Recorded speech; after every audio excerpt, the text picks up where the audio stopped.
Hi hello friends, ನಮಸ್ತೆ. ಎಲ್ಲರೂ ಹೇಗಿದ್ದೀರಾ? ಎಲ್ಲರೂ ಚೆನ್ನಾಗಿದ್ದೀರಾ ಅಂದ್ಕೊಂಡಿದ್ದೀನಿ. ಹೋಪ್ ನಾನು ಕೂಡ ಚೆನ್ನಾಗಿದ್ದೀನಿ. Welcome back to my YouTube channel. Friends, ಎಲ್ಲರೂ ಚೆನ್ನಾಗಿದ್ದೀರಾ ಅಂದ್ಕೊಂಡು ಭಾವಿಸ್ಕೊಂಡು ಇವತ್ತಿನ ಒಂದು ವಿಡಿಯೋನ ಸ್ಟಾರ್ಟ್ ಮಾಡಿಬಿಡೋಣ. ಸ್ನೇಹಿತರೆ, ನೀವು ಗೃಹಲಕ್ಷ್ಮಿ ಹಣನ ಅಂದರೆ 11 ಕಂತಿನ ಹಣನ ನೀವು ರಿಸೀವ್ ಮಾಡ್ಕೊಂಡಿದ್ದೀರಾ. ಸ್ವಲ್ಪ ಮಹಿಳೆಯರು 10 ಕಂತು ಹಣನ ನೀವು ರಿಸೀವ್ ಮಾಡ್ಕೊಂಡಿದ್ದೀರಾ. ಇನ್ನು ಮುಂದೆ ಬರುವಂತಹ ಎಲ್ಲ ಕಂತು ಹಣನ ನೀವು ರಿಸೀವ್ ಮಾಡ್ಕೋಬೇಕು ಅಂದರೆ ಈ 4 ರೂಲ್ಸ್ನ ಏನು ರಾಜ್ಯ ಸರ್ಕಾರ ಹೊರಡಿಸಿದೆ, ಈ 4 ರೂಲ್ಸ್ನ ನೀವು ಫಾಲೋ ಮಾಡಿದ್ರೆ ಮಾತ್ರ ಮುಂದೆ ಬರುವ ಕಂತುಗಳ ಹಣನ ನೀವು ರಿಸೀವ್ ಮಾಡ್ಕೋಬೋದು. ಇಲ್ಲ ಅಂತಂದರೆ ನಿಮಗೆ ಇವಾಗ ಎಷ್ಟು ರಿಸೀವ್ ಮಾಡ್ಕೊಂಡಿದ್ದೀರ ಹಣನ ಅಷ್ಟಕ್ಕೆ ಲಾಸ್ಟ್ ಆಗುತ್ತೆ ಸ್ನೇಹಿತರೆ. ಏನು 4 ಹೊಸ ರೂಲ್ಸ್ನ ಅನ್ನೋದನ್ನ ಹೇಳ್ತೀನಿ, ಇದೇ ವಿಡಿಯೋಲಿ ನಿಮಗೆ ತಿಳಿಸ್ಕೊಡ್ತೀನಿ. ಅದಕ್ಕೆ ನೀವು ಏನು ಮಾಡಬೇಕು ಅಂದರೆ ವೀಡಿಯೋನ ಮೊದಲಿನಿಂದ ಕೊನೆಯ ತನಕ ಅಂದರೆ ಬಿಗಿನಿಂದ ಎಂಡ್ ತನಕ ವೀಡಿಯೋನ ಎಲ್ಲೂ ಕೂಡ ಕಟ್ ಮಾಡ್ದೇ ಓಡಿಸ್ಕೊಂಡು ಹೋಗಿ ನೋಡಿದಾಗ ನಿಮಗೆ ಸಂಪೂರ್ಣವಾಗಿ ಇನ್ಫಾರ್ಮೇಷನ್ ಅರ್ಥ ಆಗುತ್ತೆ. ಇಲ್ಲ ಅಂದರೆ ಅರ್ಧ ಇನ್ಫಾರ್ಮೇಷನ್ನ ನೀವು ತಿಳ್ಕೊಂಡು ಕಮೆಂಟ್ ಬಾಕ್ಸಲ್ಲಿ ನಮಗೆ ಹಣ ಬಂದಿಲ್ಲ, ಯಾವ ಕಾರಣದಿಂದ ನಮಗೆ ಹಣ ಬಂದಿಲ್ಲ ಅನ್ನೋದು ಸಾಕಷ್ಟು ಕ್ವಶನ್ಗಳನ್ನ ನೀವು ಕೇಳ್ತಾ ಇರ್ತೀರ. ವೀಡಿಯೋನ ನೀವು ಸಂಪೂರ್ಣವಾಗಿ ನೋಡಿದ್ರೆ ನಿಮಗೆ ನೀವು ಎಲ್ಲೆಲ್ಲಿ ತಿದ್ಕೋಬೇಕು ಅನ್ನೋದನ್ನು ನೀವೇ ತಿಳ್ಕೊಂಡು ನೀವು ಅರ್ಥ ಮಾಡ್ಕೋತೀರಾ ಅಂತ ಹೇಳ್ತಾ ಇವತ್ತಿನ ವೀಡಿಯೋನ ಸ್ಟಾರ್ಟ್ ಮಾಡಿಬಿಡೋಣ. ತಡ ಮಾಡೋದು ಬೇಡ ಸ್ನೇಹಿತರೆ.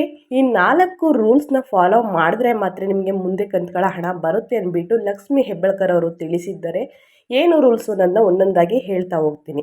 ನೀವು 10 ಕಂತು ಹಣನ ರಿಸೀವ್ ಮಾಡ್ಕೊಂಡಿದ್ದೀರಾ. 11ನೇ ಕಂತು 21ನೇ ತಾರೀಕು ಒಳಗಡೆ ನಿಮಗೆ ಬರುತ್ತೆ. ಅದರಲ್ಲೇನು ತಲೆ ಕೆಡಿಸ್ಕೊಳ್ಳೋ ಮಾತಿಲ್ಲ. ಬಟ್ ಯಾರಿಗೆಲ್ಲ ಬಂದಿಲ್ಲ ಅವ್ರು ಹೇಳಿದ್ದೀನಲ್ವಾ, ಮಹಿಳಾ ಮತ್ತು ಮಕ್ಕಳ ಅಭಿವೃದ್ಧಿ ಇಲಾಖೆಗೆ ಹೋಗಿ ಒಂದ್ಸಲ ನೀವು ಏನು ಅಪ್ಲಿಕೇಶನ್ ಹಾಕಿದ್ದೀರಾ ಅದನ್ನು ಒಂದ್ಸಲ ವೆರಿಫಿಕೇಷನ್ ಮಾಡಿಸಿ. ಏನೂ ಪ್ರಾಬ್ಲಮ್ ಇಲ್ಲ ಅಂದರೆ ನಿಮಗೂ ಕೂಡ 11ನೇ ಕಂತು ಹಣ ಆಗಲಿ ಪೆಂಡಿಂಗ್ ಹಣ ಆಗಲಿ ಬಂದೇ ಬರುತ್ತೆ. ಓಕೆ, 4 ರೂಲ್ಸ್ನ ಫಾಲೋ ಮಾಡಿದ್ರೆ ಇನ್ನು ಮುಂದೆ ಬರುವ ಕಂತುಗಳ ಹಣ ಬರುತ್ತೆ ಅಂತ ಹೇಳಿದಾರಲ್ವಾ. ಓಕೆ, ಒಂದೊಂದಾಗಿ ಹೇಳ್ತಾ ಹೋಗ್ತೀನಿ. ಮೊದಲನೇದಾಗಿ, ಮನೆಯಲ್ಲಿ ಯಾರೂ ಕೂಡ ಗೌರ್ಮೆಂಟ್ ಕೆಲಸದಲ್ಲಿ ಇದ್ದರೆ ಅಥವಾ ಗಂಡ ಇದ್ದು ಹೆಂಡತಿಗೆ ಏನಾದರೂ ಗೃಹಲಕ್ಷ್ಮಿ ಹಣ ತಗೋತಾ ಇದ್ದರೆ ಅದು ಕ್ಯಾನ್ಸಲ್ ಆಗುತ್ತೆ.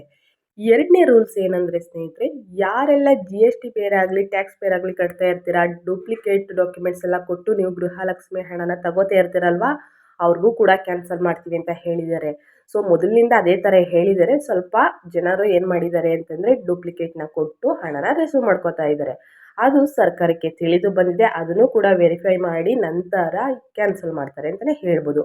3ನೇದಾಗಿ, ನೀವು BPL ರೇಷನ್ ಕಾರ್ಡ್ನ ಅಥವಾ ಅಂತ್ಯೋದಯ ಕಾರ್ಡ್ನ ನೀವು ಹೊಂದಿರಲೇಬೇಕು.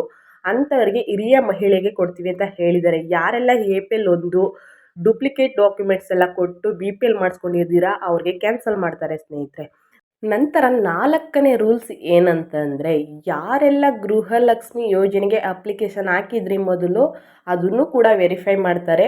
ನಂತರ ಇವಾಗ ರೀಸೆಂಟ್ಲಿ ಯಾರು ಗೃಹಲಕ್ಷ್ಮಿ ಹಣಕ್ಕೆ ಒಂದು ಮನೆಯಲ್ಲಿ 2 ರೇಷನ್ ಕಾರ್ಡ್ನ ಹಾಕ್ತಾ ಇದ್ದಾರೆ, 2 ರೇಷನ್ ಕಾರ್ಡ್ನ ಮಾಡಿಸ್ತಾ ಇದ್ದಾರೆ, ಅವ್ರನ್ನ ಮೇಯ್ನಾಗಿ ವೆರಿಫಿಕೇಷನ್ ಮಾಡಿ ಅದರಲ್ಲಿ ಏನಾದ್ರು ರಾಂಗ್ ಬಂದು ಅಂತಂದರೆ ಅವ್ರಿಗೆ ಗೃಹಲಕ್ಷ್ಮಿ ಹಣನ ಕ್ಯಾನ್ಸಲ್ ಮಾಡ್ತಾರೆ.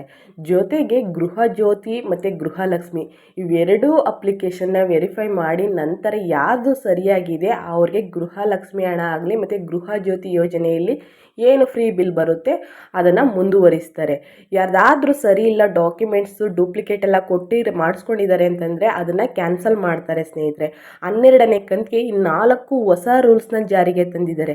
ಸೊ ನೀವು ಏನಾದ್ರೂ ಗೃಹಲಕ್ಷ್ಮಿ ಯೋಜನೆಗೆ ಮಾಡಿಸ್ಬೇಕು ರೇಷನ್ ಕಾರ್ಡ್ನ ಅಂತಂದರೆ ತಿಳಿದು ಮಾಡಿಸಿ ಅಂತ ಹೇಳ್ತಾ ನಾನು ವೀಡಿಯೋನ ಎಂಡ್ ಮಾಡ್ತಾಯಿದ್ದೀನಿ.